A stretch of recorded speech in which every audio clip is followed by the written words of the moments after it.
Hey guys, it's Micah, and today we're talking about Euphoria. First character I want to talk about. Well, first I want to talk about the fact that Euphoria is a very raw show. So if you haven't seen it and you want to see it, I would say prepare yourself.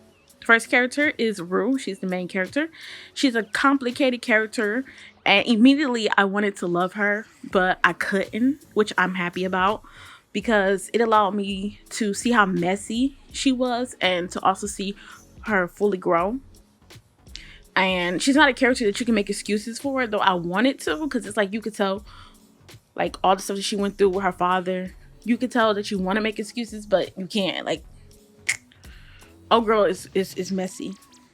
Next character is, I think I'll talk about Lexi next. I like Lexi. I think, yeah, okay, well, Lexi is Rue's best friend. I like her. She's a bit inward, so I really hope like next season she comes out her shell. I also believe that she likes Rue. So we'll see. The next character is Jules. I liked her at first, which I still like her actually, but she cheated on Rue, which I'm not really sure if she did cheat on Rue, because I'm not sure if they're truly together or that was like you know how like unspoken. Like it was one of those things that it was a mutual understanding that they were together. But I'm not sure how exclusive. But it felt like it was cheating, because if he wasn't cheating, she would have just told Rue about it, but she didn't. So, or did she tell Rue? I don't think she did. So, I don't know. I can't be mad at her though, because it's clear she was feeling a bit suffocated by Rue. I can understand that because Rue was kind of being needy and she was kind of using her as a crutch. So, I understand that. But I didn't care for how Rue was. Well, Jules, I think she felt responsible for Rue sobriety, and that's really not her job. I mean, they are teenagers, so yeah, I like Jules. I really don't fully I do understand her. Like, her mom was like messed up putting her in that place. I forget what they call those places, but that was effed up for her mom to do that. Like, hell no. Next person is Fez. He's a drug dealer. He's a drug dealer, but he takes care of his brother and his grandma, who I'm not sure if she's in a coma or in a veggie state. I'm not sure, but he does take care of her and his brother, and he is one of my favorite characters. So then we have, I think his name is Cal.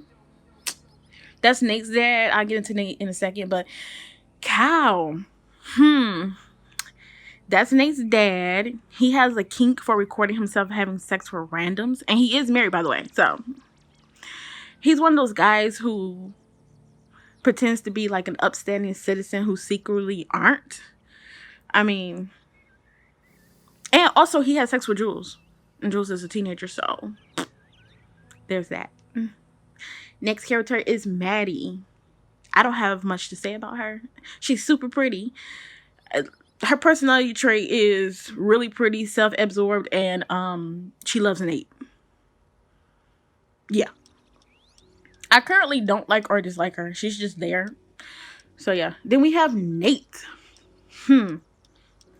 Well, he's like your well-rounded American douche. Like, he's that guy. You see him, you know he's a douche. You know he got money. You know it. He found out his dad's kink, and he's been messed up since. It really comes down to his father being a hypocrite, I think.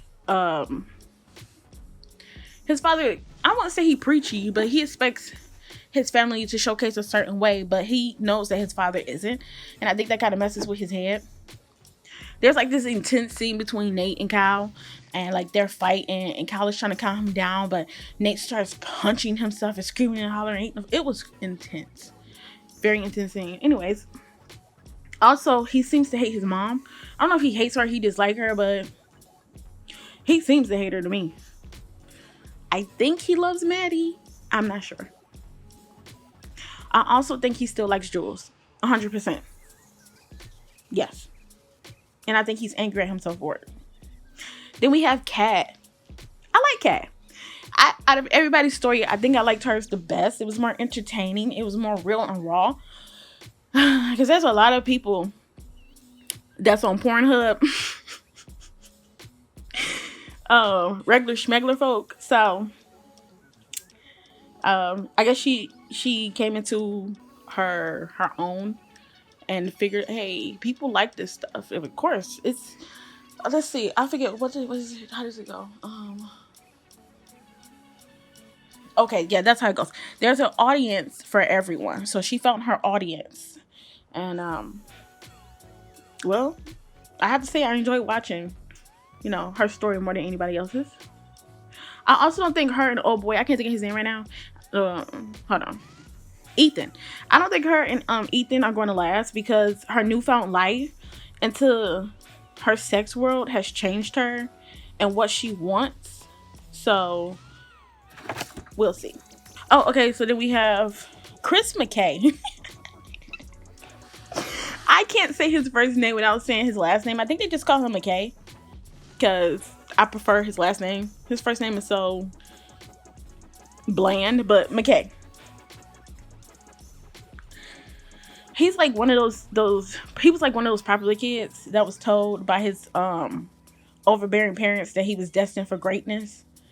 But he's only destined for greatness by one talent that his overachieving father has grilled into his head. So he's currently in college, and I think he's coming to a realization that he is not as special as he thought he was. And also, I don't think he likes football, but he can't really quit and do much about it because I think he has a scholarship for football, and I don't think his dad would. Like I said, he has an overachieving dad, so don't think so. Then we have Cassie. I don't like or dislike Cassie. I feel bad for her, and I just want to say, sis, you deserve better. Like, guys see her as an easy target, and so far she's allowed it. She's allowed herself to be used instead of being loved. And I believe that stemmed from her father being so close to her. Like, her being so close to her father and him taking advantage of it after he became a drug addict. He would like use her to get drugs. So she has like an unhealthy relationship with men because of that, I believe. And plus her mom unhealthily dotes on her about her looks, so that also probably doesn't help. And then we have like all these other characters again that I don't care too much about. No offense. We have Leslie, which I'm not saying I don't care about Leslie because that's Rue's mom, and I think she's patient, and to have a child like Rue, I know that takes a lot and can wear you down. So I think she's patient, and sometimes she could be explosive. I mean, because come on, you could get tired of that, having somebody constantly get up in your face and trying to fight you. So I think she's a good mom. And we have Gia, which is Rue's little sister, and I'm hoping that they don't go the teen pregnancy route with her, because I don't remember which twin it is, but she's hanging out with him, and I could just see that storyline becoming a teen pregnancy storyline. But still, even though Rue threatened him, I don't think that's gonna stop nothing. But yeah. Then we have Daniel. He's not really that important, but he's a sleazeball. We have Ethan. He's a cutie pie, and I believe he really likes Kat. We have Troy and Roy. Like I said, those are the twins, and I don't remember which one is dating Gia. And then we have Ashtray, which is Fez's 30-year-old brother who's stuck in a 10-year-old's body. Like, I swear. And that's all the characters worth talking about. Don't know if they'll add more. I really like this show, so I can't wait for the new season, which hasn't been announced yet. If it has, I haven't checked, so I gotta go see. Anyways, until next time, keep simming. Bye.